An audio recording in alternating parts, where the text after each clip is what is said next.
De la Cátedra Libre de Introducción a la Perspectiva de Género. Es una iniciativa pensada desde la Secretaría de Ciencia y Tecnología de la Facultad, así como también del Centro de Estudios de Teoría Crítica, del Espacio de Género de la Facultad y de la organización Santiago Pampillón. Todos nosotros y nosotras entendemos y pensamos esta iniciativa a partir de un diagnóstico que hacemos respecto de nuestra formación y de la carencia que hay de esta perspectiva en nuestra carrera. En ese sentido también pensamos que esta carencia o esta inclusión marginal y subordinada que tiene la perspectiva de género acarrea consecuencias respecto de las prácticas profesionales de los y las psicólogos que se gradúan en nuestra facultad. Al mismo tiempo, pensamos que la cátedra es una iniciativa que apunta no solamente a poder poner en discusión y en cuestión las nociones que algunas de nuestras teorías sustentan, sino que también, porque entendemos al feminismo como praxis política, queremos que la cátedra sea también un aporte a la lucha del movimiento de mujeres y feministas, en el sentido de aportar en la agenda y los debates y las urgencias y las demandas que este movimiento venimos planteando al conjunto de la sociedad y del Estado. También creemos que este es un lugar y un momento clave a la hora de poder empezar a pensar este debate, no empezar en realidad, retomar o continuar este debate. Un lugar clave en el sentido de que creemos que la universidad tiene que poder aportar a que los conocimientos que en ella se produzcan colaboren con las demandas actuales que la sociedad nos viene planteando, y un momento clave porque hoy en nuestra facultad se está discutiendo una reforma del plan de estudio de nuestra carrera. En esta coyuntura, nosotros lo que venimos evaluando es que a partir de que se abre el debate de la reforma del plan de estudio y empiezan a aparecer desde estos lugares, estos refugios, algunos de estos debates, las resistencias que emergen por parte de las cátedras más importantes, las cátedras troncales de nuestra carrera, evidencian no solamente que nuestra formación no está un poco retrasada respecto de las llamadas subjetividades contemporáneas, o las nuevas formas de identidades de género, las nuevas formas de pensar la familia, las identidades sexuales disidentes, sino que estas resistencias evidencian que nuestra carrera está a contramano, digamos, de esta historia, que nuestras teorías muchas veces reproducen cierto estado de la dominación en vez de problematizarlo para transformarlo. Es por esto que nosotros consideramos que para poder producir pensamiento crítico tenemos que animarnos a hacer un planteo radical y absoluto respecto de lo que son nuestras teorías, revisarlas, repensarlas, para poder así justamente poder estar un poco más a la altura y poder abonar a esta transformación. Al mismo tiempo, la idea y la propuesta de la cátedra intenta retomar una enseñanza también feminista, en el sentido de poder poner en discusión la jerarquía de los espacios sociales en los que transitamos, y por eso la invitación también es a que nosotros podamos poner el cuerpo en este espacio, poder interactuar con el cuerpo y a que el debate sea lo más colectivo posible, digamos. Así que los próximos encuentros, y este también, porque la idea es que podamos discutir, están pensados con una metodología que rompa con un poco la lógica de la enseñanza magistral que tanto se reproduce en la academia. Bueno, la invitación y la presentación es esa, que podamos juntos y juntas transitar esto que hoy intentamos inaugurarlo, pero que al mismo tiempo sabemos que no somos ni las primeras ni los primeros que hablamos de esto, sino que vamos a intentar recuperar también en la historia no solamente de la facultad, sino en la historia del feminismo, de los estudios de género y también del psicoanálisis, los aportes que se vienen haciendo para poder pensar todas las cosas.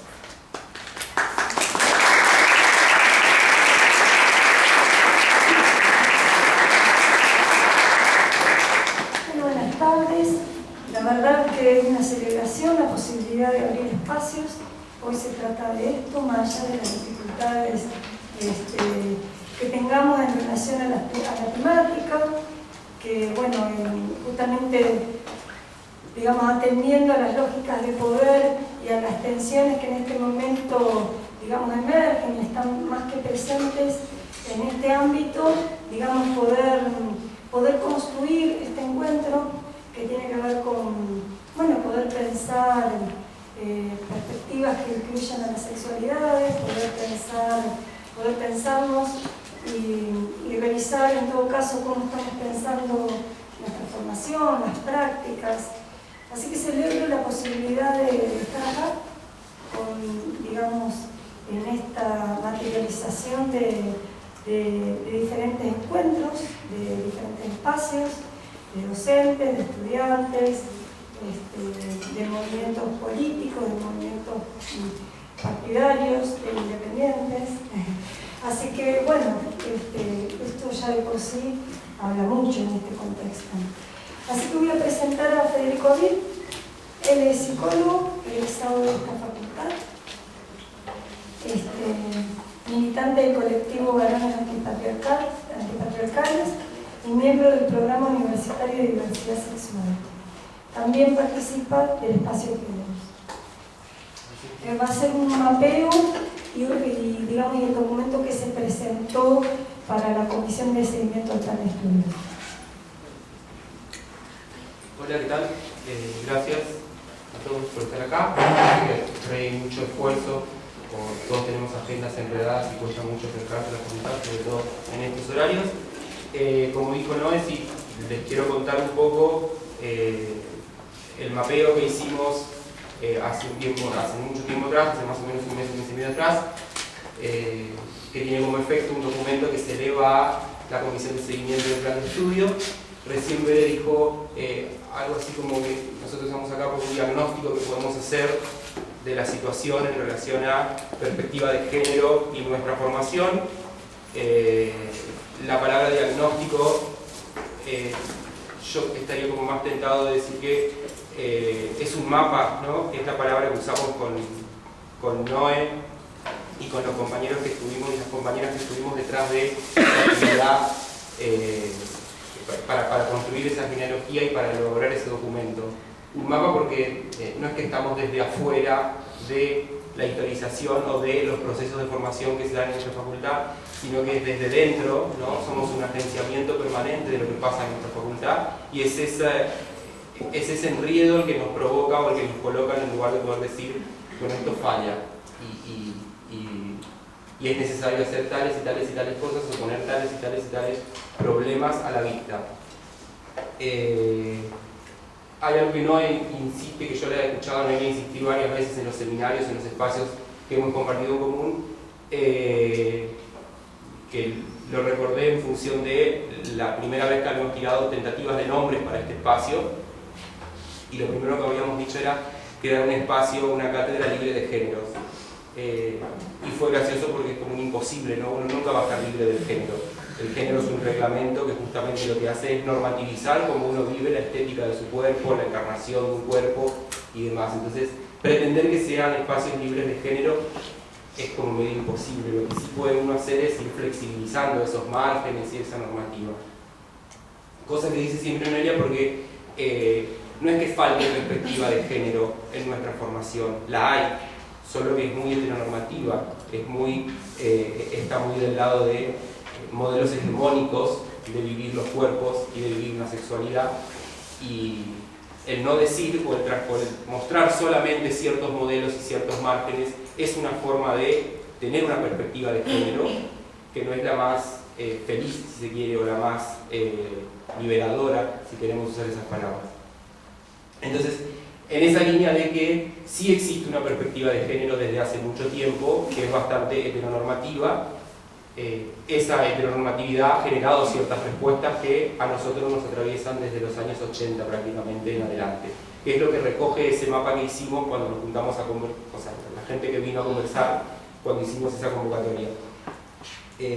No lo voy a leer literalmente porque el documento circula por mail, está público, de hecho lo podemos subir al espacio de Facebook que se acaba de crear hace poquito de la cátedra.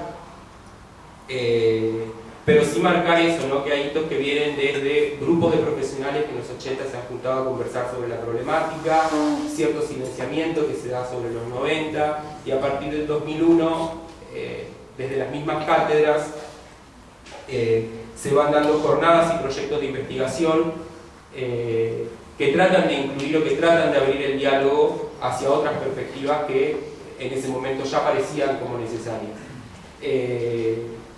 Digo esto porque una de las principales desventajas o problemas que aparecieron en ese debate en relación a construir este mapa por parte de los profesionales y las profesionales que ya están haciendo sus clínicas desde hace mucho,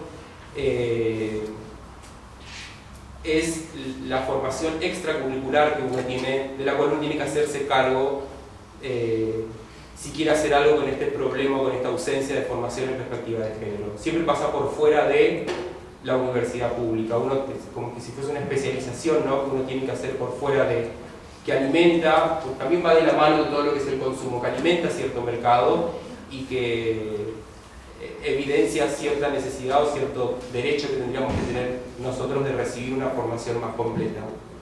Ya es una avanzada para nosotros como estudiantes haber atravesado ley de matrimonio igualitario y todo el debate, ley de identidad de género y todo el debate, porque eso genera resonancias dentro de la facultad y entonces hizo que muchos de los que éramos estudiantes apareciéramos levantando la mano y reclamando, ¿no?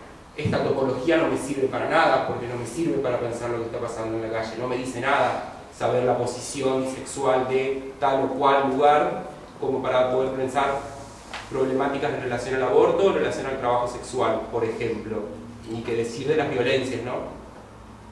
Que es otro de los problemas, otra de las voces que participaron en esta construcción del mapa, los estudiantes, porque también compañeras y compañeros que todavía son estudiantes se acercaron a hablar sobre esto.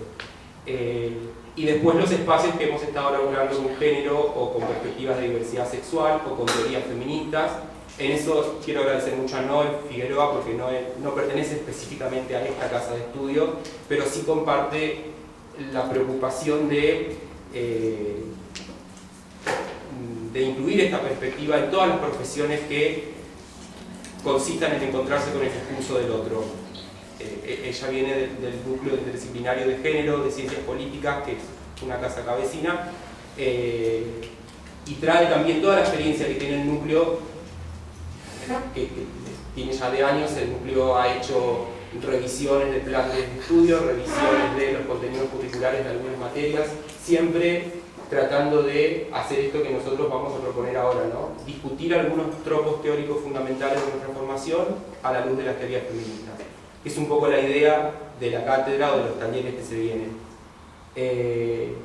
Lo que acarrea también una metodología, porque no es cualquier metodología la que queremos usar para discutir esos temas. Creo que si alguno ha leído la fundamentación de la cátedra, nos queremos correr un poco de esta lógica de panel, que hoy sí la vamos a usar y la estamos usando. Pero la idea es usar los procedimientos, usar las estrategias de construcción de conocimiento que hace mucho tiempo vienen usando las pedagogías y las teorías feministas. que implican poner el cuerpo, que implican escuchar diferentes voces, que implican trabajar con la emoción, no solamente en esta situación de transmisión de ideas, por más que ahora en un rato debatamos. Sobre todo porque, por un lado, nosotros, muchos debemos conocer la noción de capitalismo y de capital y toda la teoría marxista y la crítica ideológica, que es como un canon y que se discute y que trasciende, digamos, por muchas facultades y por muchas humanidades, no así con su reverso, que es efecto de la lucha y de la teorización feminista, que tiene que ver con la noción de patriarcado, ¿no? Y con todas las aristas del sistema de dominación, que también penetra en todos los debates y no se visibiliza. Y poder trabajar ese sistema de opresión requiere siempre no solo la discusión teórica, sino poner el cuerpo, porque la forma en que penetra el patriarcado en nosotros tiene que, tiene que ver con los canales de la emoción, de lo estético, de la forma en que uno puede duelar o no, de la forma en que uno puede trabajar o no con la angustia, y en esas vértebras nos compete a nosotros, porque queramos o no, los que laburamos con la subjetividad también laburamos con la angustia de, o fundamentalmente con las angustias de los sujetos que vienen a nuestra línea. No quiero extenderme mucho porque quiero dejar la palabra a Marta. Una última cosa que quería decirles en relación a la noción de género o a la categoría de género, que es interesante que desde ahora vayamos problematizándola, que ya la hemos problematizado en algunos otros espacios, porque como dicen algunas teorías feministas, necesitamos una noción de género que se desprenda un poco de la diferencia sexual, ¿no? La noción de género no hace referencia a la categoría de género, más allá de que pueda parecer ligada a la diferencia entre varones y mujeres, actualmente o por el estado de la teoría, es mucho más compleja y es mucho más densa, ¿no? Y denuncia algo así como un dispositivo, al mismo estilo que la noción de sexo en la teoría de Foucault denuncia todo un dispositivo de sexualidad.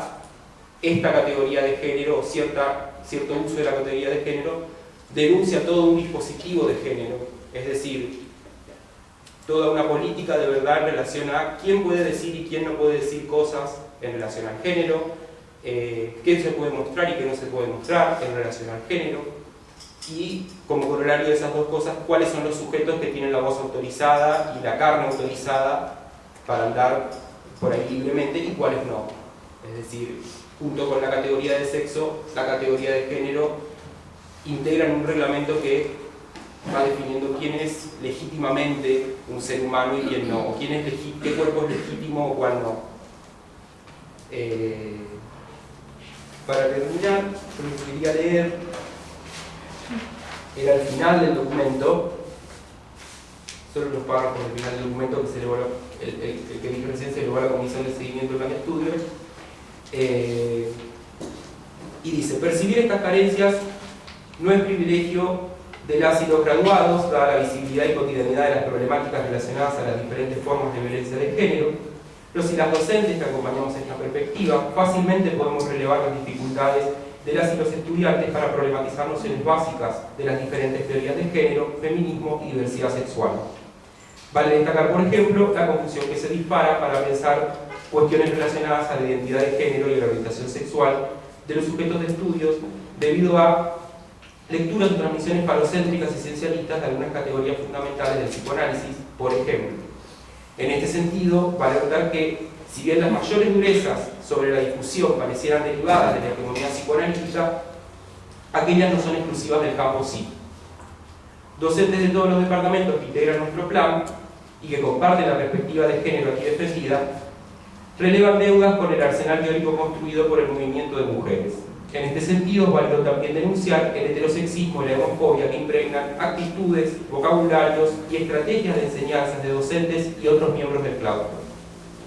Apuntando estos indicadores de violencia y silenciamientos, nos parece propicio destacar los diferentes procesos de visibilización y lucha de algunas agrupaciones de base que vienen desarrollando ante el vacío teórico algunas problematizaciones en vía de responder a los interrogantes que se instalan por los cambios visibles en los últimos años sobre diversidad sexual, violencia a la mujer, aborto, entre otras.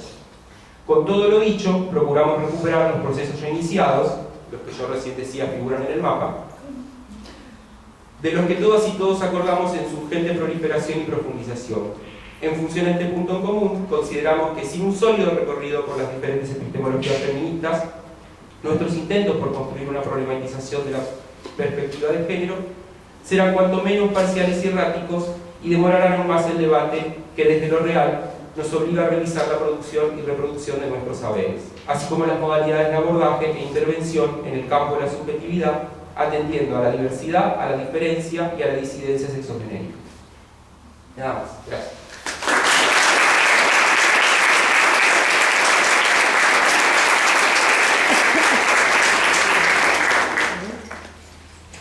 Bueno, ahora vamos a presentar a Marta Fernández Bocardo.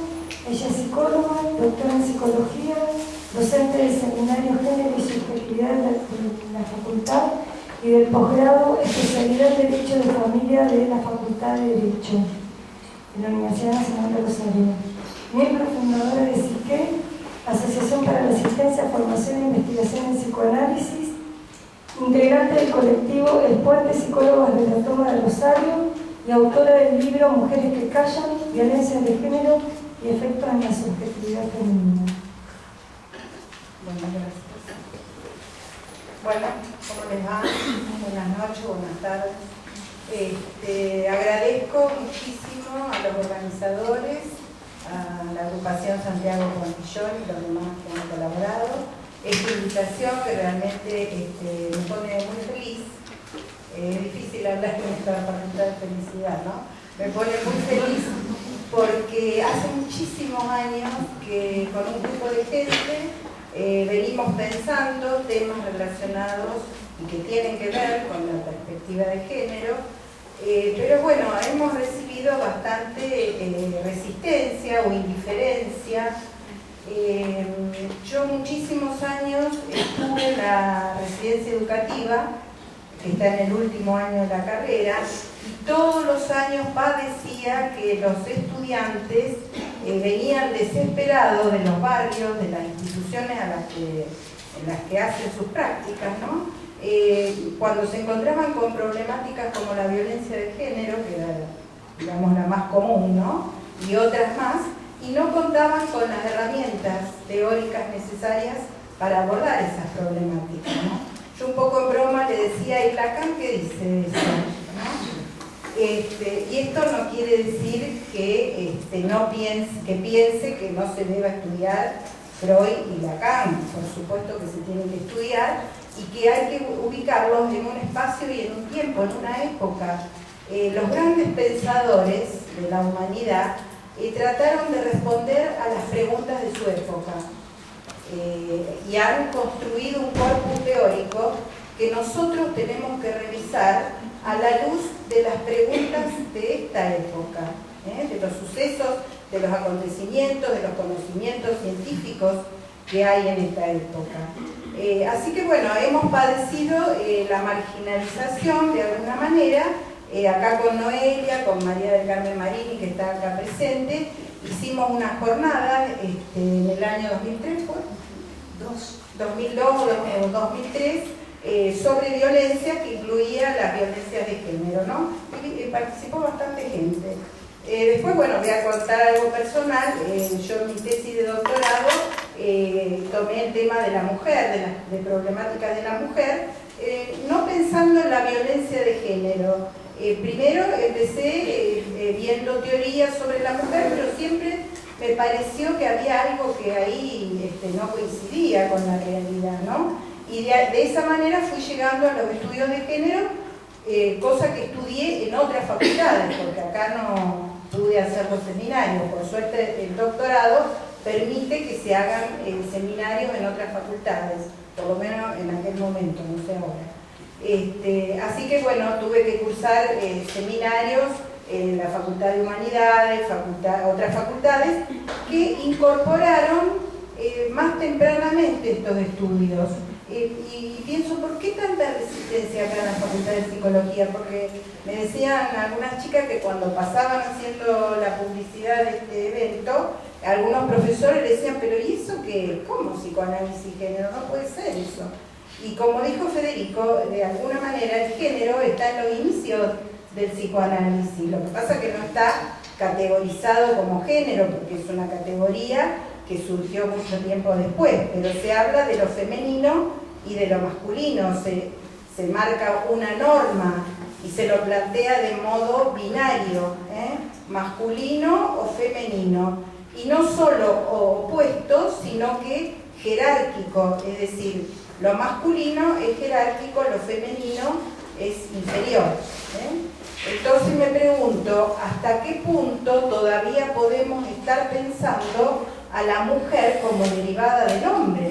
¿Cómo podemos estar nosotros, mujeres también y varones, pero más que nada las mujeres, ¿no? Con las cosas que están pasando, con lo que pasa con la violencia de género, con la violencia mediática. En los seminarios comentamos todo el tiempo las noticias de la semana porque son terribles con respecto a la mujer, ¿no?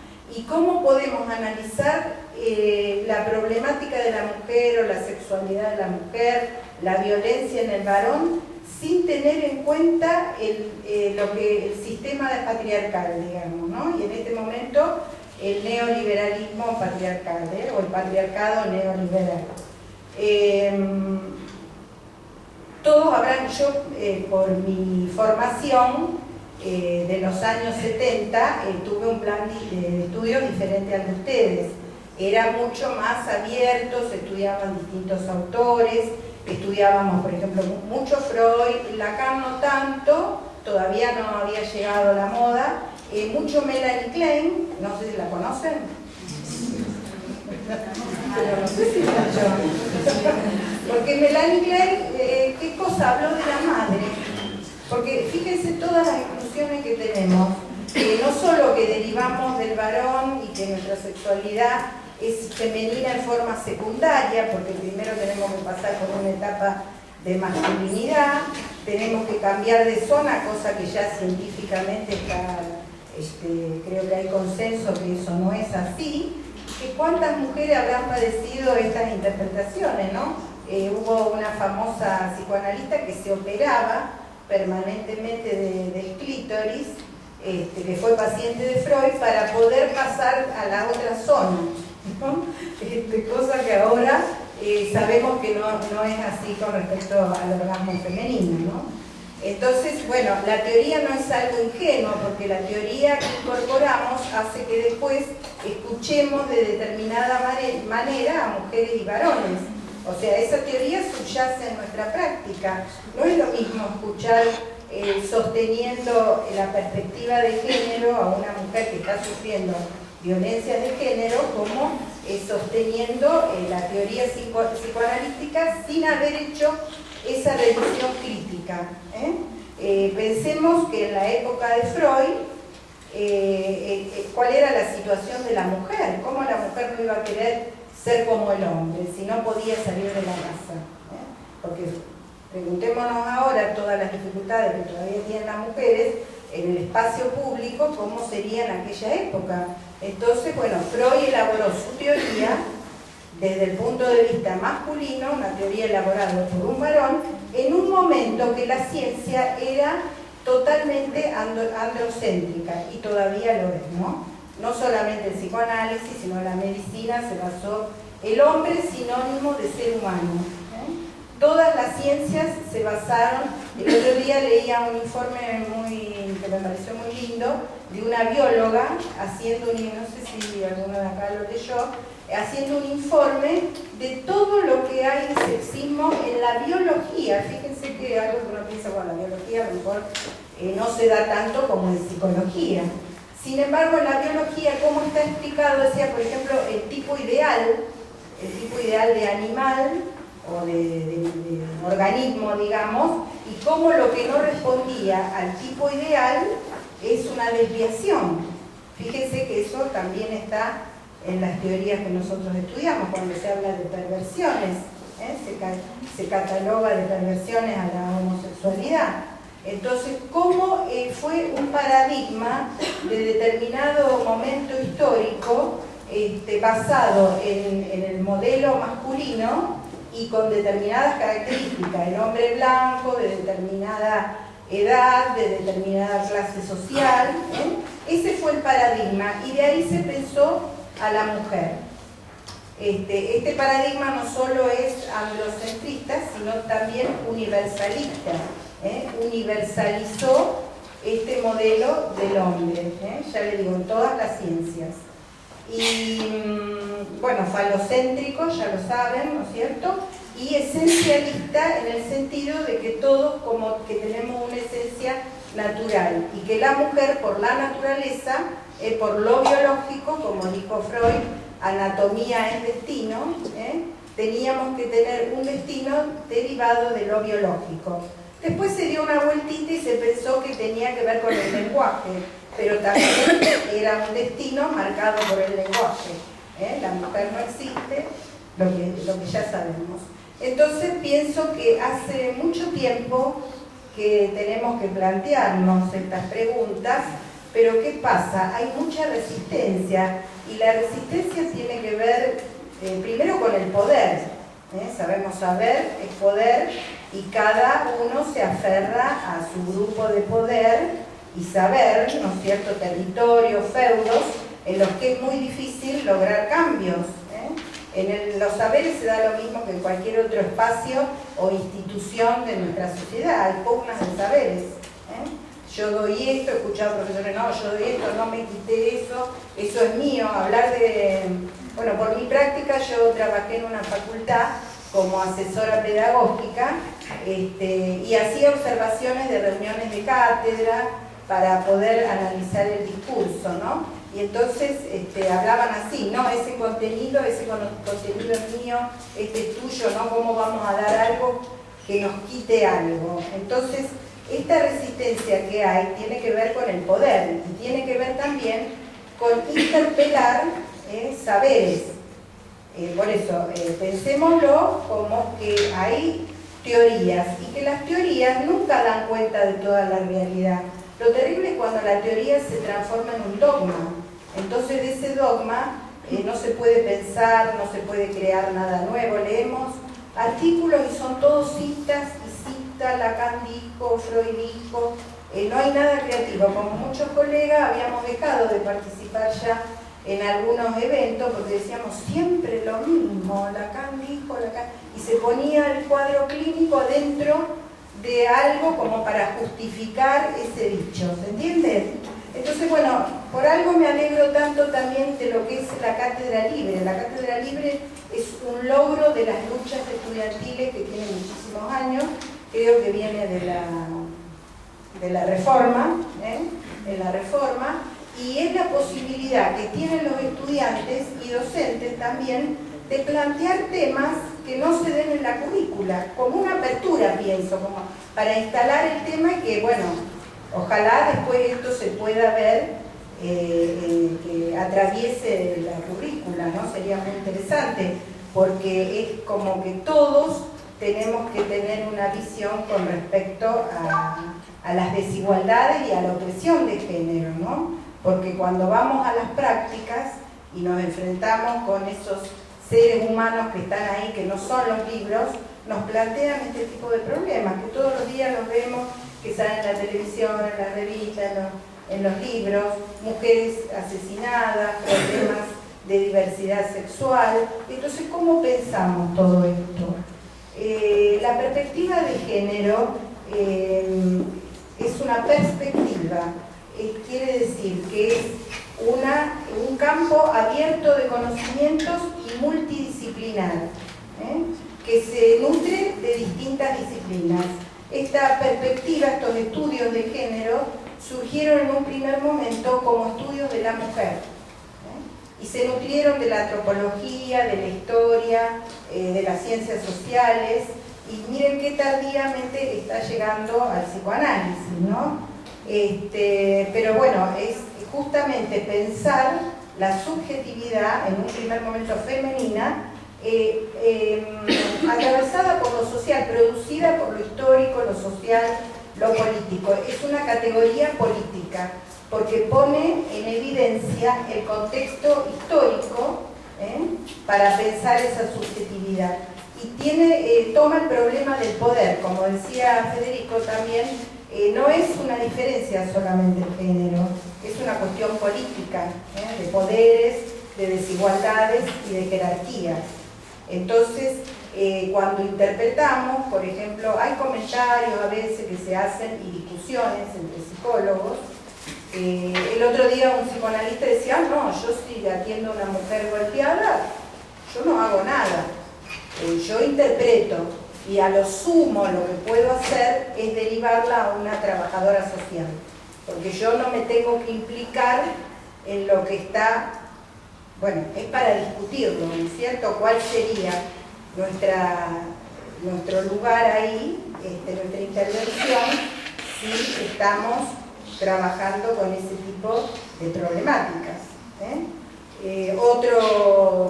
Otro malentendido que se puede producir es que cuando atendemos a personas que son víctimas de violencia, las patologicemos. ¿Cuántas veces han escuchado ustedes que dicen, bueno, es una masoquista, le gusta que le peguen? Y no tenemos en cuenta toda una historia que tiene que ver con toda una dominación patriarcal, que viene desde la infancia, desde los juegos, desde los mandatos, con respecto a las mujeres, con respecto a los varones también. El tema de la mujer ha sido muy trabajado por autoras y autores, tanto extranjeros como nacionales, y es más reciente, los estudios de la masculinidad son más recientes. No sé si ustedes están viendo en alguna cátedra o algo en la carrera de estos temas, ¿no? Hay grandes ausentes en esta carrera, ¿no? En la currícula, y qué casualidad, muchas ausentes son mujeres. Una pionera en el tema de género, que no habló de género, pero que sí hizo una deconstrucción de la feminidad en relación a la historia, a distintos momentos históricos y a las instituciones, fue Simone de Beauvoir, que no es psicóloga, es filósofa, escritora, pero que marcó, está reconocido como que marcó un inicio en esto de pensar a la mujer como una construcción. Dijo, la mujer no nace, se construye, no viene de la naturaleza, esto de querer ser madre, sino que es una construcción, ¿no? Y analizó en su libro El segundo sexo, en 1949, un poco la historia de la mujer y los avatares del matrimonio, la menstruación, con una mirada distinta, un enfoque crítico, ¿no? Y que ponía en primer plano las condiciones sociales y la ideología y no la naturaleza, ¿no? Entonces eso produjo una ruptura en esto de pensar la mujer, ¿no? Y fue como el puntapié inicial de estos estudios, a pesar de que ella no lo nombró como género, a esto. Después otra gran ausente psicoanalista, que me quería nombrarla hoy, es Marie Langer. ¿La escucharon nombrar? Acá, ¿sí? ¿En alguna clase? El amor en los tiempos del odio de Nancy Hollander, lo estaba leyendo para la carrera educativa, y la autora Nancy habla del contexto histórico-social y lo va articulando con la historia justamente de Marilyn. Claro. Bueno, ella fue una de las fundadoras del psicoanálisis argentino, una fundadora. Era vienesa y vino escapando del nazismo. Y se instaló en Buenos Aires, trabajó como psicoanalista, y en aquella época, de los años 40, se empezaron a agrupar los psicoanalistas en la IPA, que era la Organización Internacional del Psicoanálisis, muy rígido, muy estructurado, y bueno, ya en los 60 se comienza a ver un movimiento de ruptura con esa asociación. Cuando empiezan los cambios sociales, un movimiento social muy fuerte, empiezan a plantear esto de las jerarquías.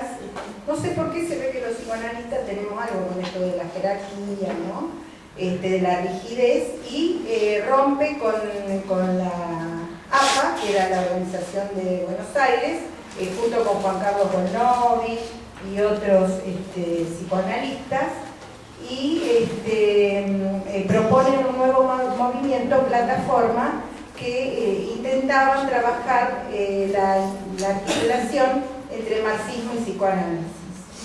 Aparte de esto, ella después se tiene que volver a exiliar porque la persiguen la AAA y se va a México, trabaja en Nicaragua, en la Revolución y en Cuba, y después vuelve y continúa trabajando acá.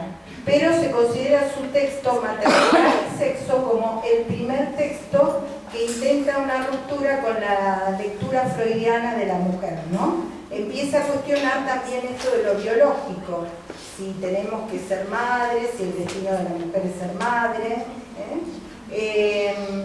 y bueno, también interpreta, analiza esto de las interpretaciones, si a veces como psicoanalistas escuchamos de determinada manera con a priori o prejuicios patriarcales a las mujeres y inoculamos culpas en esas mujeres. Ella hace esto porque consulta a analistas mujeres, por ejemplo, una mujer que planteaba esto de si tenía un hijo, si tenía problemas para ir a trabajar, y como que ella, averiguando con sus compañeras, deduce que sus dos compañeras psicoanalistas hacen interpretaciones culposas, como que se sentía mal porque quería ser como el marido. O sea, ahí subyace otra vez esta interpretación de que la mujer no tiene salida en esta teoría freudiana, no tiene salida porque una es la homosexualidad, otra es querer tener un hijo, la protesta masculina, y solamente va terminando ese hijo, que no lo termina nunca, si tiene un hijo que sería el sustituto del pene. Yo creo que a esta altura de los acontecimientos sociales, ya no por el lugar que tiene la mujer en el mundo, no podemos seguir sosteniendo esto, ¿no? Bueno, los problemas que se presentan en la práctica, como les decía, retomando el inicio, ¿no? Tienen que ver con, por ejemplo, las violencias que atraviesan las mujeres en los barrios de la ciudad de Rosario, y tener herramientas para poder trabajar esto, las distintas violencias, la laboral, la violencia física, pero también la violencia simbólica o psicológica, ¿no? Me parece que como psicólogos tenemos que pensar que la constitución subjetiva de la mujer no está al margen de la violencia. Desde pequeñas estamos sometidas de alguna manera a la violencia, aunque no es tan fácil ver, porque es obvio, está naturalizado determinados mandatos, ¿no? Por ahí podemos verlo a lo mejor más en otras sociedades. El otro día le comentaba a las chicas que había ido a ver la película La bicicleta verde, ¿la vieron? ¿La vieron ustedes? Bueno, escribiste algo muy lindo. Es sobre Arabia Saudí, la primera película que hace una mujer, ¿no? Y muestra que las niñas no podían usar bicicleta, no pueden usar bicicleta, los varones sí, porque pueden quedar estériles. Ese mito que acá, cuando yo lo comenté en otra clase, me dijeron, sí, acá también mi mamá me decía que no podía andar en bicicleta porque podía hacerme mal mis órganos genitales, digamos, ¿no? Y bueno, como la lucha de esa nena por tener una bicicleta, aprender a andar en bicicleta, no le voy a contar el final, así la ven, y cómo en esto se tenían que tapar el pelo, ocultarse para salir a la calle, vemos plasmado situaciones que a lo mejor no vemos en nuestra cotidianeidad, porque creo que la mayoría de nosotros ha sufrido limitaciones o condicionamientos a sus libertades. Lo que pasa es que no es muy fácil verlo porque se trata de esto, de lo simbólico, lo que está invisibilizado. Bourdieu dice que lo simbólico tiene que ver esta violencia con el orden del mundo, que las mujeres tenemos que ir para un lado, los varones para otro, tenemos que hacer tal cosa, los varones otra cosa, ocupar determinados espacios, andar a lavar los platos, o de otro tipo de modelos como los actuales, los modelos de belleza, que muchas jóvenes ya desde muy temprana edad se quieren operar, son modelos de belleza que también nos dañan de otra manera, no nos tenemos que cubrir, pero por ahí nos tenemos que poner las lolas. Entonces, no es fácil ver la violencia simbólica. Pienso que como psicólogos ese es un tema que tenemos que trabajar nosotros cuando trabajamos con personas, no solamente con personas que padecen la violencia. Yo pienso que de alguna manera todas padecemos la violencia, ¿no? Y bueno, con respecto, yo he trabajado el tema de las mujeres. Acá en mi libro, que es sobre violencia de género, hago una reseña de toda la disputa que hubo en el psicoanálisis, que a lo mejor tampoco es conocida, después que Freud habla de esto de anatomía y destino y de la diferencia biológica entre los sexos, algunas psicoanalistas mujeres empezaron a tener otras ideas con respecto a esto y se dio toda una discusión que todavía no ha terminado en el seno del psicoanálisis en cuanto a si la feminidad de la sexualidad de la mujer era primaria o secundaria, esto de que tenía que pasar por un periodo de masculinidad o no tenía conciencia de sus órganos sexuales. Hay toda una reseña sobre toda esa disputa. Por eso les decía que hay mucha ausencia. Y qué casualidad que la ausencia es también de las mujeres, ¿no? Y sobre esto que hacen las mujeres, sobre teorías de lo que nos pasa a las mujeres. Y las teorías que estudiamos de lo que nos pasa a las mujeres son teorías que tienen este sesgo androcéntrico, ¿no? Y elaboradas por hombres. Hay otra gran psicoanalista que por suerte ahora he visto que crearon la cátedra de Silvia Bleichmann, ¿no? ¿Ustedes son también? Una que yo pienso que tendría, que es una de las grandes, psicoanalista argentina, ha venido a esta facultad, falleció hace unos años, y es una de las pocas que ha hecho elaboraciones sobre la teoría freudiana y lacaniana, ¿no? Ha creado, y lo que ella dice con respecto a, por ejemplo, a la masculinidad, en su libro La sexualidad masculina, paradojas de la sexualidad masculina, es que hay que revisar y que el psicoanálisis tiene una deuda con los varones porque tomó al varón como el ser humano y como un recorrido lineal, y que hay que revisar la teoría freudiana con respecto a los varones. O sea que ese es un camino abierto, lamentablemente ya falleció, y bueno, esto está inconcluso y es algo para trabajar. Como ven, son muchos temas que hay que seguir trabajando, ¿no? Esta articulación entre los estudios de género y psicoanálisis, que muchos decían cuando ustedes pasaban haciendo la difusión de que no era posible, es posible desde hace décadas. Hay muchísimos psicoanalistas que han trabajado este tema, que han tomado, que han revisado estos núcleos oscuros de la teoría freudiana o lacaniana con respecto a la mujer y le han dado un giro a esto, ¿no? O sea que no es algo nuevo que hoy venimos a proponer una cosa nueva, esto tiene décadas. Así que hay muchísimos materiales escritos sobre esto. Acá en la Argentina existe el enfoque psicoanalítico de género, cuyos principales exponentes están en Buenos Aires, y hay un foro que existe desde el año 1995 de psicoanálisis y género que hacen todos los años congresos, jornadas, y además, bueno, algunos a lo mejor los han leído, Juan Carlos Bolnovi, Irene Meller, ¿lo conocen? Bueno, ellos trabajan justamente estas problemáticas. Y bueno, creo que hay que seguir trabajando, que esto es una apertura importantísima, que hay que revisar las teorías y que hay que animarse también, porque al transmitir una teoría como dogma, se paraliza el conocimiento. Es como que muchas veces los alumnos me han dicho, ¿pero qué vamos a inventar? ¿Qué vamos a crear?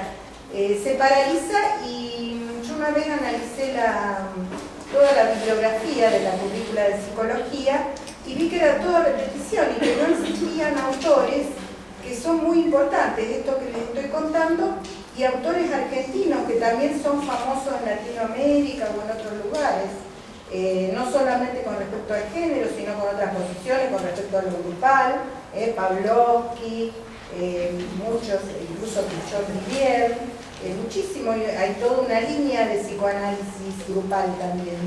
En la época que yo estudié, que fueron los 70, ese plan de estudio, por ejemplo, teníamos muchas materias de lo que era lo grupal, pero tiene que ver también con una postura frente a esto, como dijeron los chicos, no solo el aprendizaje, sino también...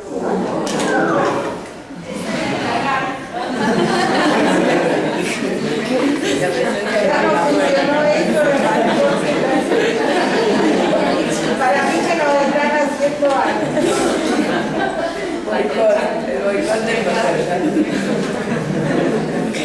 Bueno, vamos a... O sea, con ese aviso vamos a pasar al debate.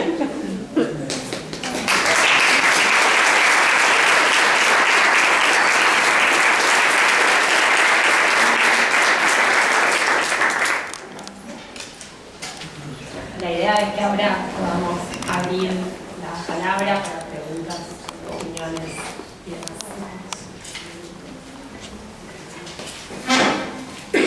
No es largo el cable. Si no hablo así, ¿me escuchan si hablo así?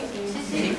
No, yo por ahí quería complementar algunas de las cositas que planteaban las compañeras y compañeros, sobre todo en relación a lo que introdujo Fede al principio, sobre el mapeo y el diagnóstico, que nosotros elegimos trabajar, sobre todo centrándonos en la carrera de grado, digamos, porque como decía Marta, hace varios años hay varias posibilidades de generación, digamos, de estos debates, de construcción de conocimientos desde la perspectiva de género, pero que quedan relegadas, digamos, al plano del posgrado, que como ustedes saben, los posgrados son pagos y por tanto son, solo una parte muy pequeña de estudiantes, de graduados en realidad, puede acceder a eso. Y en realidad lo que sucede es que se van generando como nichos de especialistas o especializaciones en relación al tema, pero que nunca logran poner en cuestión los nudos centrales, digamos, de la formación de grado, que es a la que realmente podemos acceder y justamente en la que tenemos que estar pensando a la hora de proponernos transformar las currículas, digamos, y la forma en que nos vamos formando. Fede decía en la experiencia de política de la facultad acá al lado, el núcleo de género, lo que venimos haciendo es trabajar un análisis sobre los planes de estudio, intentando ver ese diagnóstico y todas estas ausencias. No hay que esforzarse mucho para darse cuenta de que la perspectiva de género casi no existe en las carreras de grado, pero sobre todo intentando politizar las causas de eso. Politizarla en el sentido de que no es que esas ausencias, esos silencios o la falta de referentes mujeres en las bibliografías o como un borramiento de la genealogía de los planteos del feminismo, del movimiento de mujeres, son casuales, sino que en realidad responden a la necesidad de perpetuar un orden de las cosas en que hay algunos pocos privilegiados, digamos. Y esos privilegiados son los mismos que en general están al frente de las cátedras por el mismo sistema, digamos, de cómo se ordena el sistema científico hacia dentro de la universidad y los sistemas de investigación, y son todos aquellos que al verse cuestionados, digamos, desde una perspectiva como la feminista, que no solo cuestiona la desigualdad de género, sino también la jerarquía, como se decía antes, en realidad corre el riesgo de subvertir la forma en que está ordenada toda esa estructura, digamos. Por eso el feminismo, la perspectiva de género son perspectivas que son muy peligrosas para la academia y que en realidad esto en general son rechazadas, haciendo que la universidad no solo pierda la posibilidad de generar conocimiento crítico y a la altura de las necesidades, sino que, como decían también las compañeras, la universidad queda por atrás de las transformaciones que se están viendo a nivel social. Es decir, no solo no llegamos a tiempo elaborando teorías muy sofisticadas o intentando dar las mejores respuestas en la práctica, en la clínica en este caso y demás, sino que la sociedad te corre todo el tiempo, la coyuntura te corre todo el tiempo a tu propia formación, porque hay toda una serie de herramientas, de planteos y demás que no son incorporados, pero no casualmente, sino porque esos contenidos de ser incorporados pondrían en cuestión todo este andamiaje, digamos. Me parece que en ese sentido la cátedra lo que se propone justamente es, sabiendo que no empezamos de cero y sabiendo que por suerte atrás nuestra hay un montón de compañeras que vienen laburando hace años que muchas por suerte están hoy acá, retomar, digamos, todas esas críticas, intentar sistematizarlas y generar una forma de construcción colectiva, digamos, del conocimiento en el espacio áulico que logre realmente conmover los fundamentos mismos de nuestra formación, digamos. Y es un desafío que no se puede hacer solo desde una agrupación o solo desde un espacio, sino que implica un compromiso más general, digamos, de todos y todas las que estén dispuestos y tengan ganas de afrontarlo, para ir dejándonos, digamos, permear por todas estas críticas y también asumir que la mejor manera de transformarnos en mejores profesionales para intervenir, sea cual sea nuestro campo disciplinar, tiene que ver siempre con poder detectar, digamos, las formas las diferentes modalidades del sufrimiento, de la opresión y de la dominación en función de transformarlo. Entonces, bueno, después seguramente van a comentar cómo vamos a seguir con la cátedra y los próximos encuentros, pero me parece que está bueno partir de ese reconocimiento de que ya se vienen haciendo muchas cosas y de que es necesario, por este momento que también desea Bere, de ir por mucho más. Perdón, hablé un montón. Sí, fue un problema de disciplina.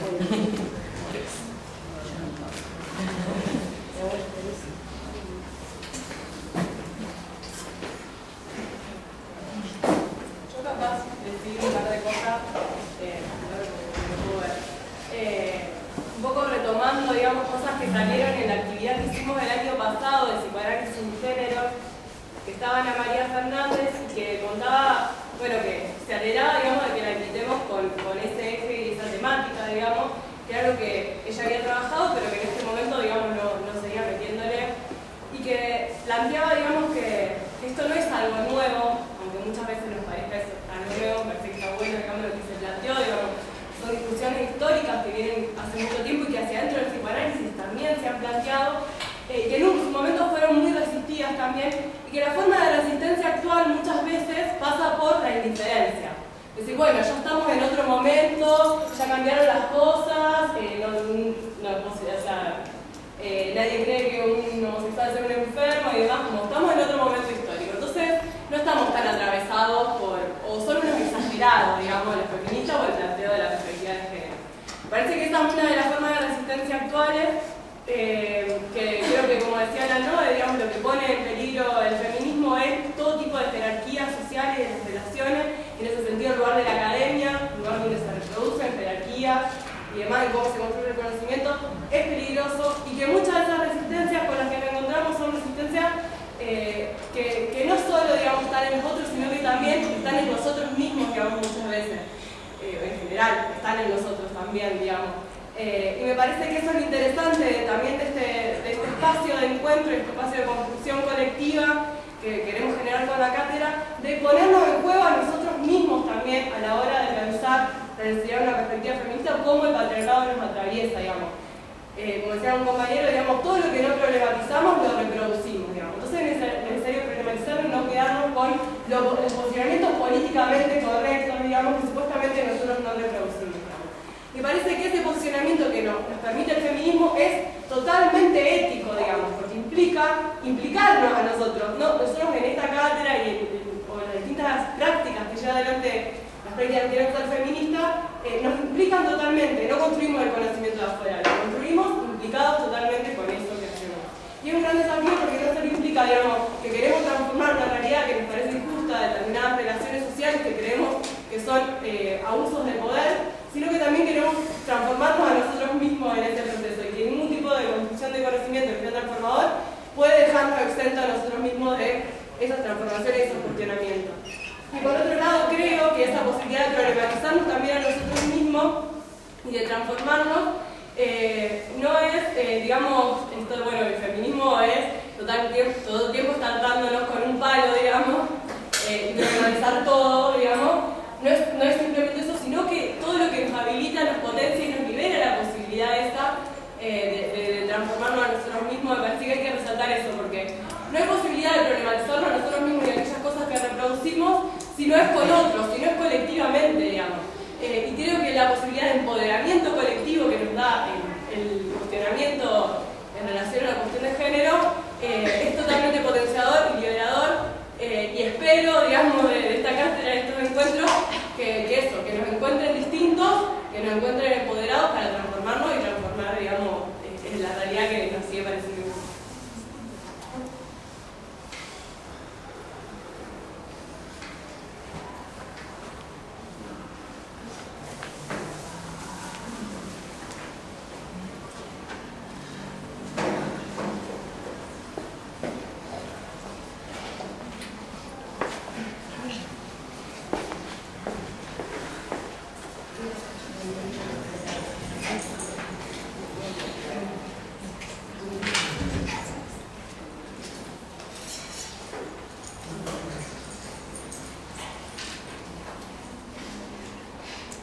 ¿Alguien leyó la contratapa del Rosario 12 de hoy? ¿No? ¿Por qué lloran los hombres? No lo dicen, sí, justamente. Bueno, hagan el ejercicio de leerla y de ver cómo se traduce, ¿no? De anécdota a categoría ontológica a través del psicoanálisis. Y se dice, ¿no? Cómo es que uno accede a la posición masculina en función de si puede llorar o no puede llorar. ¿No escribió? Horrible. Luisina no sé cuánto, que no dice tampoco el diario. Sí. ¿Sí? Ah, no. Yo no lo exaspera. A mí, por lo menos, me incomodó un montón el texto. Pero lean, hagan el ejercicio de leerlo. Es cortita la nota. Pero básicamente eso, ¿no? Una anécdota de un asado en donde la que escribe el artículo cuenta que pregunta, ¿no? ¿Por qué lloran ustedes? Y le responden por el fútbol. Ella se pone en el lugar de la feminidad, ¿no? ¿Cómo me van a dar otra respuesta que no sea de varones? Cuenta otro par de anécdotas, dice que hay dos situaciones que la han conmovido mucho en su vida en relación a varones. Una tiene que ver con un señor adulto que como hijo va a llorar a la tumba de su padre ante su hija, y que bueno, entonces recién ahí pudo llorar. Y otro tiene que ver con un varón que ante un desamparo amoroso, ante un desgarro amoroso, está llorando, ¿no? Colgado de la ventana de la casa de la novia, de las rejas, diciéndole abrime la puerta, si no voy a casa de mamá, busco un cuchillo para partirte el corazón. La autora del artículo hace el comentario de que para ella eso fue una de las escenas poéticas más conmovedoras que ha visto. Y después de eso dice que en función de su escucha, aparentemente los varones o los hombres, que funcionan como sinónimo ahí en el texto, nos encontramos con las lágrimas en función de la muerte, la mujer, entre paréntesis el secreto aparentemente porque solo vamos al diván a llorar, y el padre. Y en función de si podemos o no podemos llorar ante esas tres situaciones es que uno accede a la posición masculina. Ese es el cierre. Sí, no la conozco a Luisina, la googleé, pero en el artículo ni siquiera dice quién es. Dice solamente Luisina y no me acuerdo el apellido. Y bueno, intenté ver quién era, tiene otros escritos en relación a maternidad, en relación a prostitución, en relación a trabajo sexual.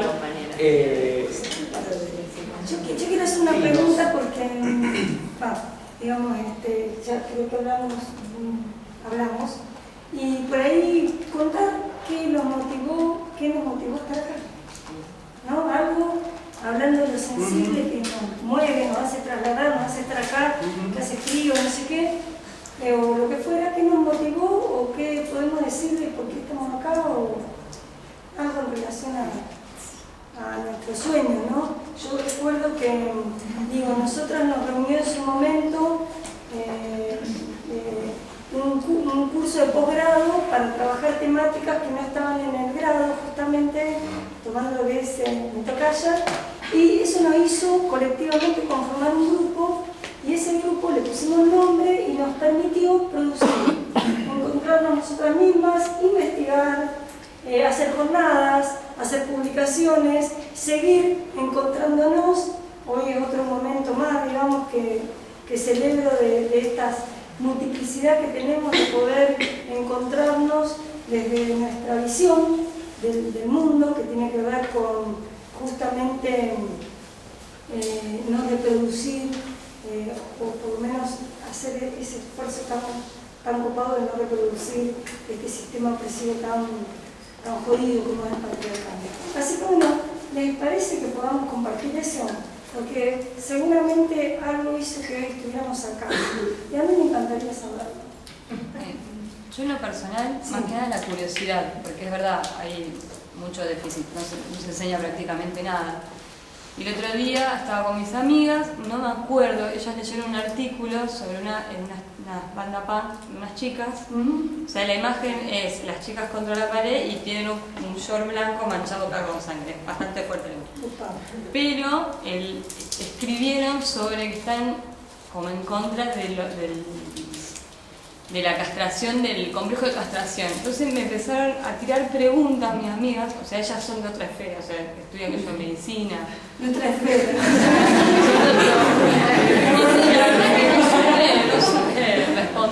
No supe responder nada. Y también, o sea, no me sentí como que no sé, o sea, este artículo repudiaba por qué existe el complejo de castración. ¿Por qué nosotros dice que tenemos un pene con la mujer? Luego estamos complejos, Claro. Sí, es muy incómodo.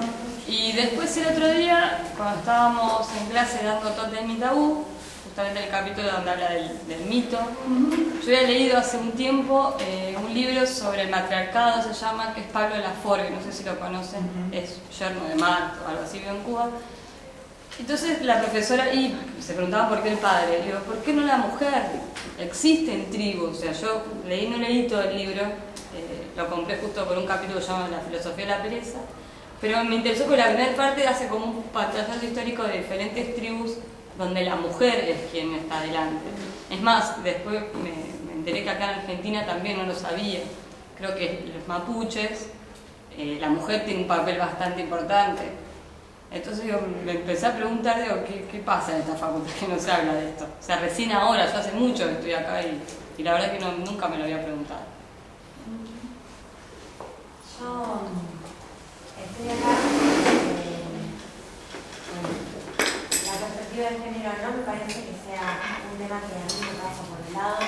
Lo siento como que me gustaría ser una actora social de este cambio social, de esta lucha contra la represión, contra el patriarcado. Y en ese sentido, me parece que está muy bueno que está llegando este espacio y lo quiero aprovechar, porque, bueno, este año en particular me pasó con la profesora Nadia Casati, que me llamó mucho la atención, que fue la primera docente en todos estos años de facultad y de muchas otras esferas que cada uno vive en su vida social, extracurricular y demás, que se dirigía hacia nosotros como todos y todos. Me parece una pequeña gran ruptura, y espero que sea la primera de muchas rupturas que hay en el lenguaje en relación a todos los mandatos que están naturalizados en el lenguaje y que nos atraviesan el día que nacemos y en toda nuestra historia que está por atrás. Y me parece muy interesante poder repensar juntos el concepto de género, diferenciado del concepto de sexo, no solo como estudiante y como futura profesional, sino también, bueno, como persona en la vida y como madre, me pienso, cómo voy a educar a mis hijos en perspectiva de género y cómo me gustaría que otros también eduquen a sus hijos en perspectiva de género, para poder romper de a poco y entre todos con este estereotipo sexista de la mujer princesa y el hombre fuerte y agresivo y el que mantiene, y la mujer en lo privado y el hombre en lo público. Y me parece que solo ese cambio se puede crear a partir de la unión de todos nosotros y de muchos de nosotros que luchemos por eso, que le digamos a los varones que si quieren jugar en el jardín a barrer con la escoba, cuando juegan a la mamá y al papá, que me pueden hacer. Y me parece que, qué sé yo, cada uno puede hacer su pequeño aporte, su pequeño granito, y por eso estoy acá para poder aprender y hacer mi granito. Gracias. ¿Alguna otra que quiera compartir este encuentro? ¿No?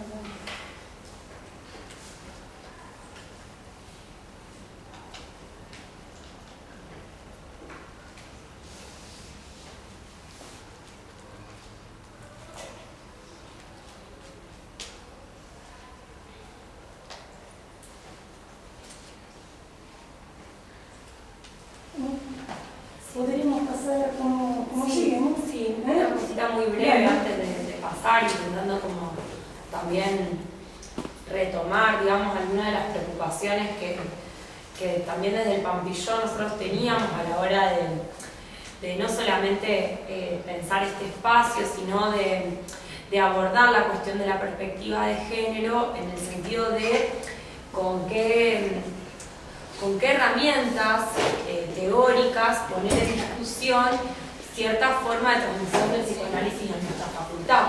Porque algunas de las cuestiones que los compañeros y las compañeras mencionaban, yo me quedaba pensando en que hacía referencia a lo que Silvia Nature menciona, retomando también a Deleuze, como la autoinmunidad del psicoanálisis, como esta capacidad todo el tiempo de resistirse, de las resistencias internas del psicoanálisis para poder pensar en nuevas problematizaciones o cómo problematizar los núcleos duros de la teoría.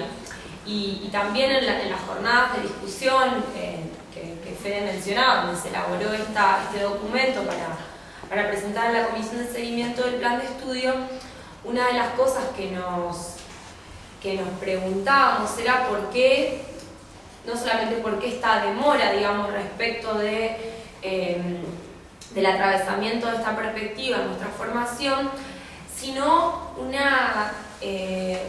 algo que aparecía de alguna manera como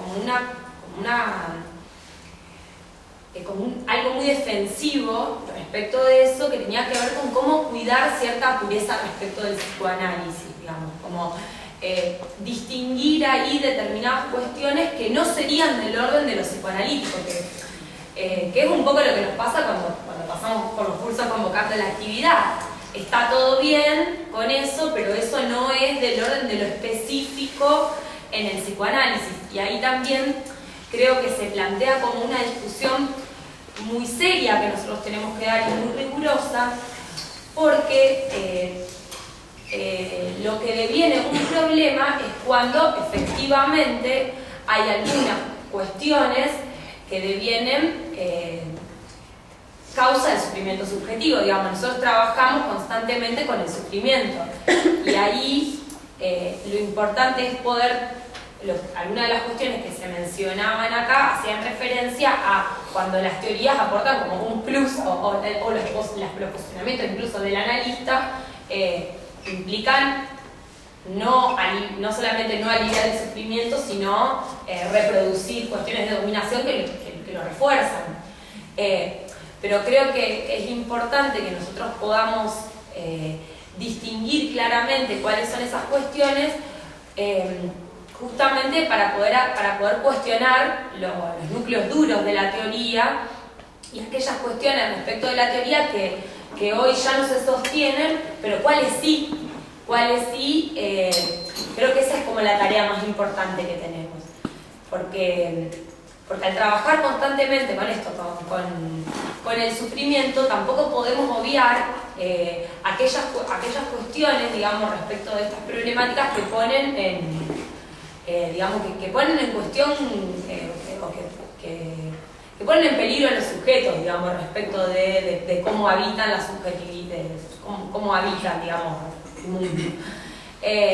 Entonces, como que me parecía eso, que uno de los problemas más grandes que nosotros tenemos en la carrera de psicología, a diferencia de otras disciplinas, es cuando se psicopatologiza, digamos, aquellas cuestiones que un poco Marta lo mencionaba, digamos, determinados usos abusivos que se hacen respecto de la teoría, terminan sosteniendo cuestiones que se escuchan todo el tiempo, digamos, en las aulas de la facultad, respecto del transexualismo, respecto del travestismo, digamos, y las histéricas. Bueno, el tiempo. Entonces, ¿cómo poner en discusión eso sin al mismo tiempo decir que efectivamente el psicoanálisis está perimido y que no puede dar cuenta de los problemas que tenemos hoy en la actualidad? Creo que esa es la gran tarea que tenemos los psicoanalistas, separar aquello que ya no puede explicar estas nuevas formas, digamos, de presentarse de la subjetividad contemporánea, de aquellos núcleos o aquellas ideas fuerzas que todavía siguen sirviendo para poder aliviar estos sufrimientos subjetivos. Me parece que esa es un poco la tarea y el desafío, y como que hay muchas líneas de trabajo respecto de eso que hay que poder recuperar, y un poco también es el objetivo y el desafío que nosotros nos propusimos como parte, digamos, del colectivo que que integra esta cátedra para poder empezar esto, a construir eso, a retomar y continuar aportando a construir esa línea. Yo, si quieren, les paso, hacemos un repaso de lo que, cuál es nuestra propuesta, digamos, de trabajo para lo que queda del año. Nosotros habíamos pensado que la cátedra tuviera 3 módulos. En principio, poder situar históricamente el discurso de la perspectiva de género y fundamentalmente del feminismo ahí. Eso sería como un primer módulo. Voy a leer porque no me voy a acordar de todo. La idea es que en los próximos encuentros de este primer módulo podamos trabajar la genealogía del feminismo como perspectiva teórica y política, historia del movimiento y conceptos fundamentales. Historización del feminismo, las 3 olas, perspectiva histórica del surgimiento, la emergencia del concepto de género, su incorporación en los estudios feministas, potencialidades y limitaciones, patriarcado, sistema sexo-género, heterosexismo, interseccionalidad. Un segundo módulo donde podamos abordar las instituciones sociales fundamentales desde la perspectiva de género, la familia y sus transformaciones, cuidado, crianza, como parentalidades y comaternidades, la educación en cuestión, hacia una educación sexual integral, salud pública y género, principales líneas problemáticas y experiencias concretas de trabajo. Y un tercer módulo que tiene que ver con llegar a problematizar y a trabajar el feminismo y el psicoanálisis, las discusiones en el campo disciplinar y las consecuencias del conocimiento patriarcal en la práctica profesional. Los feminismos y el psicoanálisis, diagnóstico de la situación en la Facultad de Psicología, antecedentes, debates y proyectos, reconstrucción de las críticas feministas al psicoanálisis, identificación de las principales producciones teóricas, estudios de género, problemática de la diversidad y teoría feminista, los enfoques de la diversidad, de la diferencia y de la diversidad, y análisis críticos de las producciones de los referentes del campo. La idea es que podamos ir abordando esto y al mismo tiempo que a lo largo de la cátedra va a haber actividades que no se enmarquen dentro de estos 3 módulos, pero que sí aborden, digamos, las problemáticas de la perspectiva de género en sus diversas manifestaciones. La semana que viene, para empezar, va a estar Mabel Bellucci, el jueves de la semana que viene, presentando su libro Historia de una desobediencia, que tiene que ver con la problemática del aborto.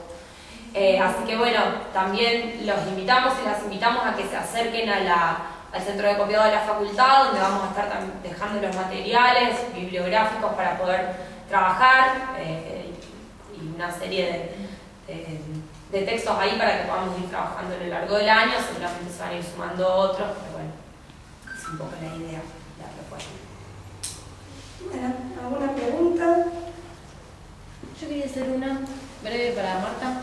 Si me podías contarme un poquito de tu libro, que está en la mesita, y qué opinás o si conoces las experiencias de terapias grupales o grupos reflexivos para mujeres que han estado o que están en situaciones de violencia de género. Sí, bueno, en primer lugar, el libro se llama Mujeres que callan. Formulo la pregunta de por qué tantas mujeres que atiendo en la clínica y en otro espacio que es de estudiantes universitarios con problemática de aprendizaje, por qué callan en el sentido de que no hablan, de que lloran ante un problema, un conflicto, se retiran, hay una retirada, ¿no? Incluso hasta una retirada de la carrera o de lo laboral, ¿no? Eso es lo que problematizo. Entonces, a partir de ahí empiezo a ver esta cuestión de el tránsito de la mujer por el espacio público, en contraposición con el privado, que es el que está asignado por el patriarcado, ¿no? Entonces, esto tiene que ver con una historia, con mujeres que no han tenido madres que transitaron también por el espacio público, y cómo esos mandatos contradictorios en cuanto a, por un lado, callarse, no decir nada, bajar la cabeza, y por otro lado tener que enfrentar un espacio históricamente nuevo para las mujeres, que es el espacio público, ¿no?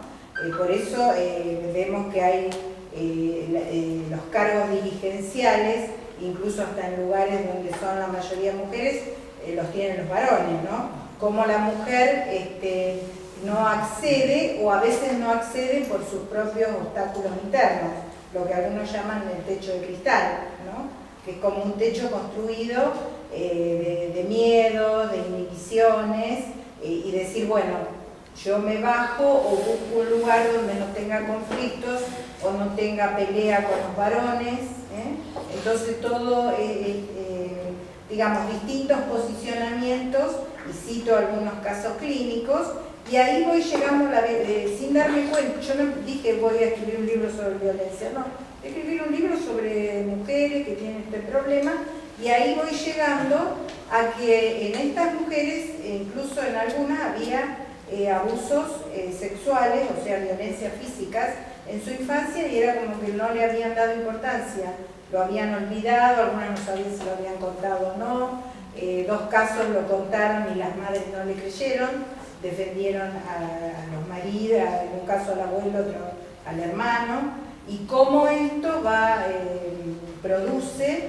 toda una cuestión de baja autoestima, de desvalorización, de falta de herramientas para poder transitar por estos espacios donde se necesita cierta hostilidad y cierta agresividad, ¿no? Como para, digamos, que la mujer trasladaba de alguna manera, en estos casos, no remito nada más, toda la cuestión del espacio doméstico al público. Por ejemplo, salir llorando, enojarse porque alguien no la quiere.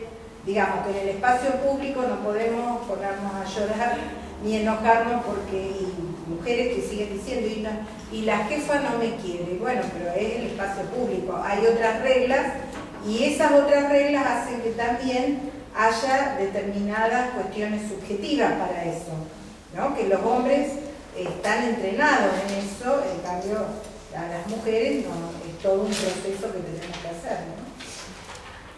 Ese es más o menos, traté de hacer una síntesis breve. Y si conozco, sí, creo que hay que trabajar en forma grupal. Yo adhiero al trabajo en forma grupal, y no solamente también por supuesto al psicoanalítico, no hago ni una cosa ni ambos. El trabajo grupal y también conocer la cuestión histórica, ideológica, pienso que ayuda mucho a las mujeres, ¿no? De construir la historia. ¿Y conoces si acá en Rosario hay grupos reflexivos, así, terapias grupales? A ver, no sé si terapia, digamos, tiene diferentes nombres, en Empalme, en distintos lugares y en distintos tiempos. Creo que hoy por hoy, digamos, los colectivos que más cerca tengo para compartir son, digamos, colectivos que por ahí, digamos, trabajan la violencia, digamos, heteronormativa, y las posibilidades de reunirnos, qué sé yo. En 1 de junio se hizo la celebración de las amantes, que fue un encuentro grosso, muy importante acá en la ciudad, donde nucleó a diferentes lesbianas y bisexuales de otras provincias y las nuestras, con eventos políticos como marcha, pero también toda una parte cultural, política, reflexiva, donde ahí se trabaja, bueno, las violencias del patriarcado, ¿no? sobre nosotras, sobre nuestros cuerpos, sobre, bueno, los discursos, etc. Y con esto, ¿qué quiero decir? Que hay grupos que se forman para determinados eventos que tienen una marca como este, que es un evento que es el 3er año que se hace en distintos lugares del país. En esta oportunidad fue Rosario sede, o los encuentros de mujeres nuestras, que son históricos, porque ahí nosotras nos reunimos a colectivizarnos y a vernos más allá de cualquiera, y esos son grupos, digamos, por más que no tengan lo que nosotros pensamos terapéuticos, son todas las semanas, estos encuadres de los cuales vivimos escuchando como ideales. Tenemos estos otros formatos flexibles que nos han nucleado para nuestros dolores, Madre de Plaza de Mayo, nos hemos reunido, nos hemos grupalizado. La historia nos enseñó que esa fue la manera de transformarnos de revisarnos, de podernos y de podernos ser visibles para las demás. O sea, no hace falta para nosotras mismas, que a veces nos cuesta este techo de cristal o este suelo movedizo pegado, ¿no? Que se mueve y que no nos no nos deja estar bien paradas o pensamos que no estamos bien paradas. Y bueno, y eso es un poco la invitación de esta cátedra, ¿no? A seguir encontrándonos, que no tiene que ver con lo terapéutico como objetivo final, pero por ejemplo el empalme, que lo hice varios años, lo hicimos varios años, tenía que ver con la recuperación de la ciudadanía. Nosotras, digo, violentadas en nuestras oportunidades que están vulneradas, cómo, digamos, poder hacer frente a eso, ¿no? Y bueno, y eso es con... ¿no? Sí, yo te quería contestar de que, por ejemplo, en las residencias educativas se han hecho talleres. Nosotros con el grupo de investigación también hemos hecho talleres en La Toma, que antes lo mencionamos, con distintos temas, pero para que las mujeres hablen, porque el propósito es hacer esto de lo personal, como el lema del feminismo, lo personal es político, esto que es personal, que también es colectivo, que nos pertenece a todas como grupo, ¿no? Porque lo que pretende el patriarcado hizo fue fragmentar cada una dentro de su casa. Con esto como una contracultura, digamos, reunirnos y hablarnos, aunque sea autogestivamente, que ya es bastante. Y yo no puedo no decirle a María del Carmen que diga algo, porque ella, hemos aprendido mucho de ella, de lo cual va a estar convocada para la cátedra, y que ahora tener la posibilidad de tenerla puede responder algo de lo que vos preguntás. Lo que me convoca la pregunta es que sé que existen en Rosario posibilidades de escucha y de acompañamiento, por ejemplo en el teléfono verde, pero no tengo noticia de que se armen grupos, que es lo que vos tenías interés. Sí me acordé del grupo que coordinamos con las chicas de Amar Rosario, que eran mujeres sujetas a una violencia tremenda, que aprendimos muchísimo de ellas.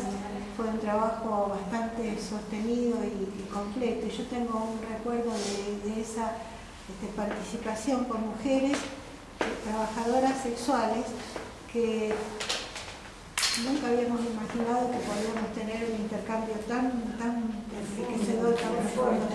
Pero yo me acordaba del otro grupo que coordinamos, María del Carmen. Me saliste con las trabajadoras sexuales y yo me acordé del otro que hicimos con otras mujeres. No sé si te acordás de eso. No, en el consultorio de... hicimos otro grupo también. Coordinamos otro espacio, claro. Así que bueno, fue muy interesante, y ahí sí jugamos lo que vos proponías, que era entrar como participantes, trabajar nuestras historias y nuestras experiencias y nuestras vivencias. No lo coordinamos como las psicólogas que iban a escuchar a las mujeres, sino que nos metimos. Por eso digo que no percibían lo terapéutico, sino, digamos, otro recorrido. Pero que bueno. Sí, igual me parece que sí. No, en realidad en relación a las cuestiones del grupo,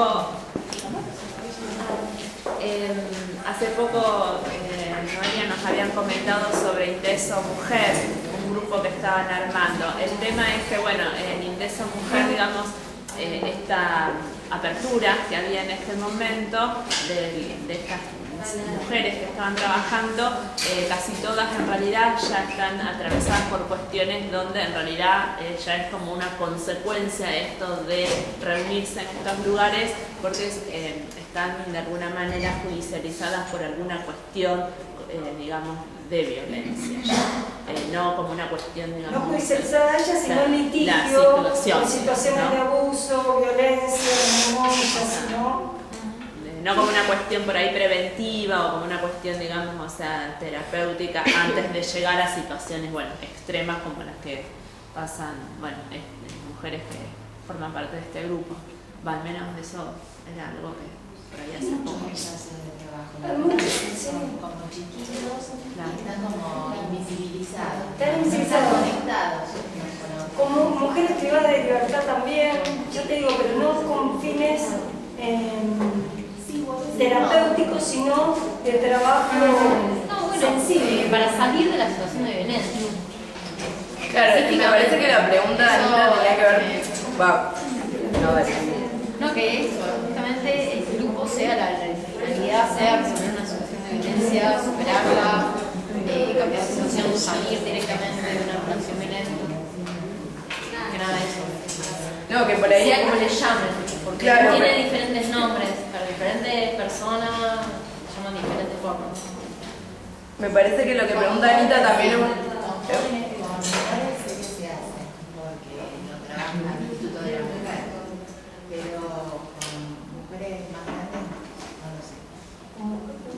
pero me parece que hay una limitación, por lo menos del campo de la praxis militante, digamos, feminista. Nosotras, desde Malajunta, que es un espacio, o sea, una organización en la que militamos con Anita, hace años que estamos intentando generar un dispositivo que trabaje sobre todo de prevención en violencia, porque no nos da, digamos, para abordar por ahí las situaciones concretas de violencia, pero todo el tiempo nos llegan los casos. Entonces, lo que podemos hacer es sobre todo activar desde lo jurídico, pero nos falta mucho un acompañamiento que desde, digamos, la psicología o desde la profesional o los profesionales de psicología asuman el compromiso de sostener procesos que sabemos que son largos, que muchísimas veces no terminan de la manera en que una querría que terminen y demás.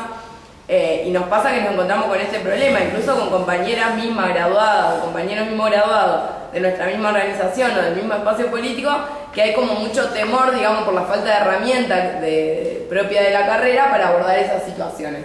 Entonces como que nos encontramos con esta imposibilidad de decir, bueno, ¿qué hacemos? Lo derivamos como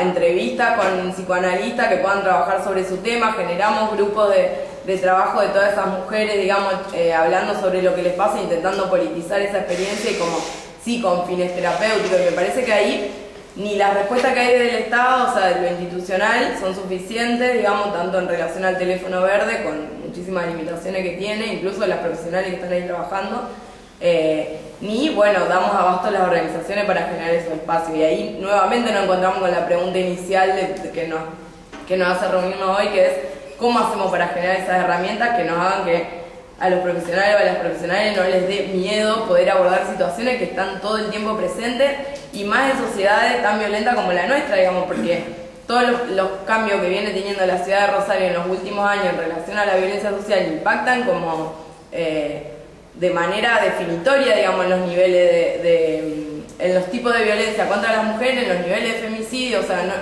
no podemos separar una cosa de la otra, y como que es necesario que podamos poner en marcha, digamos, esos dispositivos, y muchas veces nos falta tener más compañeros y más compañeras psicólogas que se animen a eso, digamos. Me parece que también por ahí venía la duda de Anita, porque es algo que nos encontramos como en la práctica, digamos. Más allá de que hay laburo, digamos, hace un montón de años, como que no es tan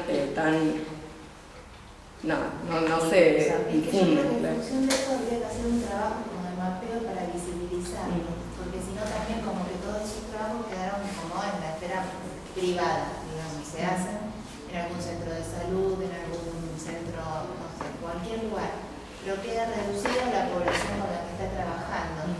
No se hace como un trabajo a la comunidad, digamos, que es público, y hay muchos grupos que están trabajando así. Lo que pasa es que no están conectados entre sí. Claro. Entonces ese trabajo de lazo en realidad sumaría y potenciaría el trabajo que se hace. Sí. Pero nunca se pensó así. Lo que pasa es que siempre fue un trabajo que se hizo como de la periferia. Sí, muy apuntado. Si vos trabajabas en un centro de salud, por ejemplo, y hacías eso, era, bueno, se te ocurría, no porque no lo pedían. Entonces tampoco quedaba como en la currícula del trabajo.